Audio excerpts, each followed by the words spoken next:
지난 강의에서 홍해를 건넌 이스라엘이 시내산까지 도착하게 되는 과정에 대해서 말씀드렸습니다. 하나님께서는 기존의 루트를 따라 이스라엘을 이끌지 않으시고 굳이 힘들고 어려운 길을 왜 택하셨는지도 말씀드렸었죠.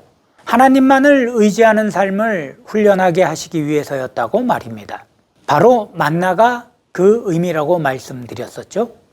도무지 알 수 없는 은혜를 하나님이 내리신다는 것이었고, 그래서 어떤 상황에서도 하나님을 의지해야 한다는 걸 하나님은 그 길 위에서 가르치셨습니다.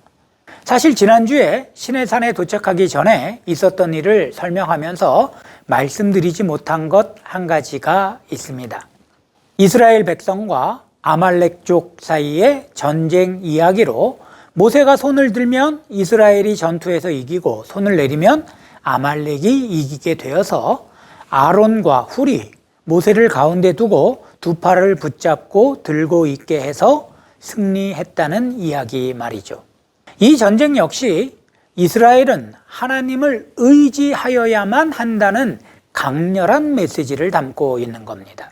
성경이 이유를 분명히 설명하고 있지는 않지만 이 전쟁 이후 아말렉은 이스라엘의 영원한 원수가 되었죠. 앞으로도 아말렉이란 이름은 심심치 않게 등장하게 될 겁니다. 아무튼 하나님은 이스라엘을 달래고 얼레어 드디어 시내산까지 이끌어 오셨고, 거기서 모세를 통해 하나님과 이스라엘 사이에 언약을 맺으셨죠. 성경 내용으론 출애굽기 19장에서 민수기 10장에 이르는 내용으로 시간적으로는 약 1년가량 그들은 시내산 아래 시내 광야에 머물렀던 것입니다. 그동안 이스라엘은 하나님께 십계명을 비롯한 율법을 받았고 하나님의 지시하심에 따라 성막을 만들어 12지파의 중심을 잡았으며 제사장 제도를 비롯한 각종 예배법을 정비하였습니다. 이는 이스라엘이 더는 한 가족이나 부족이 아닌 민족, 즉 국가로서의 위용을 갖추게 되었다는 뜻입니다. 그리고 드디어 시내 광야를 출발하여 본래 목적지 가나안을 향해 나아가게 되었죠. 민수기 10장 11절과 12절을 보면 이스라엘이 출애굽한 지 둘째 해 둘째 달 20날에 시내 광야에서 출발했다고 합니다. 만약 별 문제가 없이 이대로 행진한다면 몇 주 내로 가나안에 도착하게 되겠죠. 아무튼 역삼각형인 시나이 반도의 왼쪽을 따라 내려왔던 이스라엘은 이제 시내산을 분기점으로 시나이 반도 오른쪽을 따라 올라가는 길을 잡았습니다.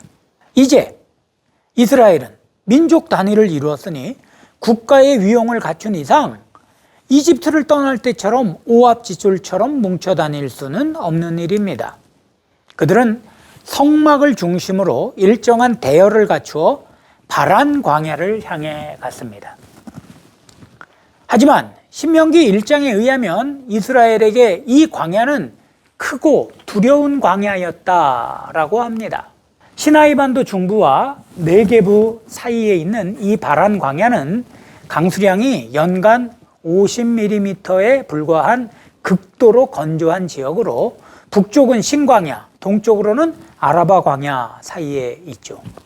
여기서 잠깐 정리해야 할 게 있는데, 우리 성경엔 이스라엘이 가나안에 들어가기 전에 두 군데의 신광야라는 데를 거쳐간 걸로 기록되어 있습니다.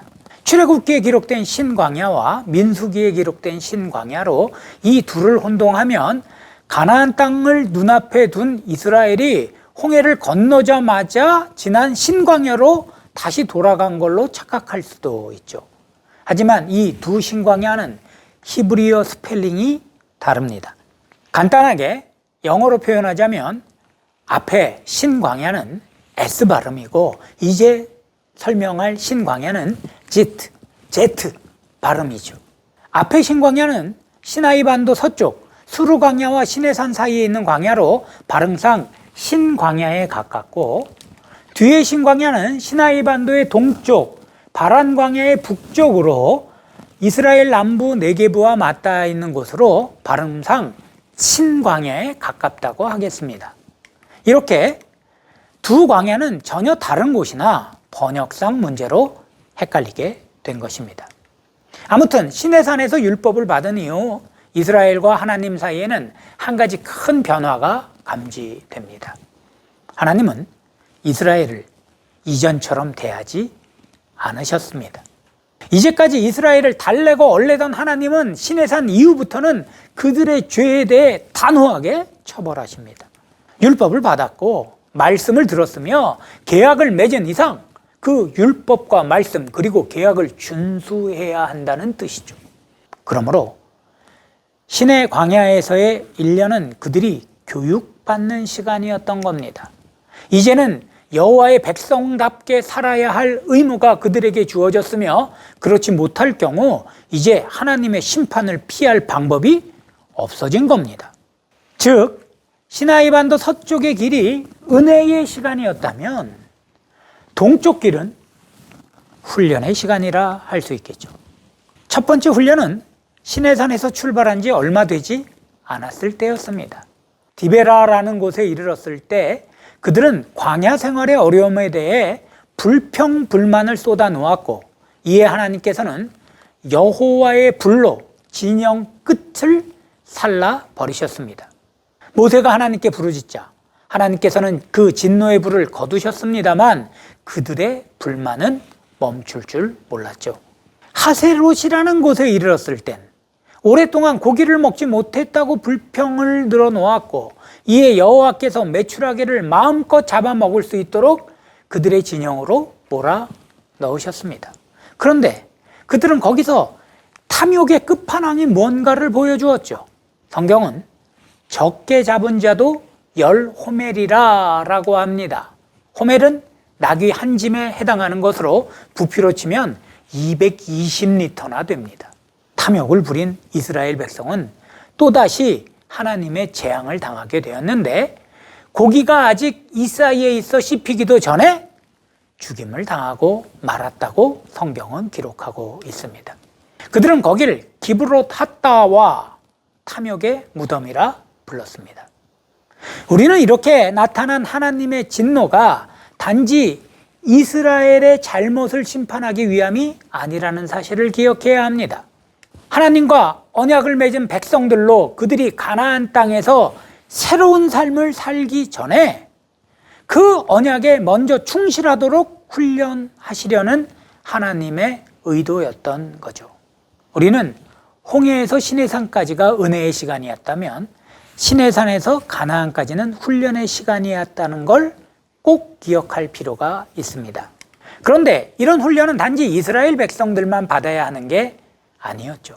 지도자인 모세와 그의 가족들도 예외가 될 순 없었습니다. 하세롯이라는 곳에 이르렀을 때 모세의 누나 미리암은 모세가 구스 여인을 아내로 맞은 일로 인해 모세를 비난했고 거기에 형 아론도 가세했습니다. 구스는 지금의 이디오피아 지역으로 고대 누비안 왕국을 형성하여 한때 이집트를 통치하기도 했었죠. 그들은 함족, 그러니까 피부가 검은 민족으로 아마도 모세가 구스 여인과 결혼했다는 건 출애굽 당시 히브리족과 함께 이집트를 빠져나와 이스라엘에 합류한 여러 족속 중 구스인들도 있었을 거란 추측을 가능하게 합니다. 이 구스는 민족 혹은 지역으로 불려지며 신약 성경까지 지속적으로 등장하는데 신약 사도행전엔 구스의 간다게라는 여왕의 내시가 이스라엘을 방문하고 돌아가던 중 초대교회 7집사 중 하나인 빌립의 전도로 복음을 받아들이는 기사가 기록되어 있죠. 이 때문인지 이디오피아는 아프리카에서 보기 드문 기독교 국가가 되었습니다. 아무튼 모세와 구스 여인과의 결혼에 대한 자세한 정보는 알 수 없으나 이 일을 비난하는 데 앞장섰던 미리암은 하나님의 진노로 나병에 걸리게 되어 7일간 진영 밖으로 쫓겨났다 돌아오게 되었습니다. 이를 통해 하나님은 매우 강력한 메시지를 주신 겁니다. 누구도 하나님과의 계약에서 자유로울 순 없다는 거죠. 지금 우리가 누구나 법의 지배 아래에 있다는 인식은 이미 이스라엘과 하나님 사이에 맺은 언약, 즉 하나님이 율법을 주셨을 때부터 시작된 일일 겁니다.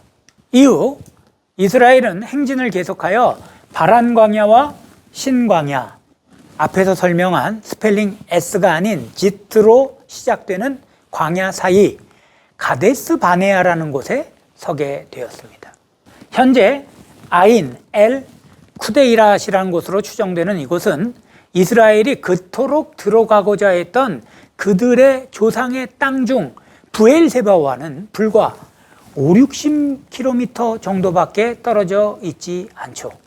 그렇다면 이제 그들은 그토록 바라던 젖과 꿀이 흐르는 땅 가나안에 드디어 들어가게 되는 걸까요? 다음 시간에 이 가데스 바네아에서 어떤 일이 있었는지, 그리고 그 일로 인해 어떤 결과가 발생했는지를 좀 더 자세히 살펴보도록 하겠습니다.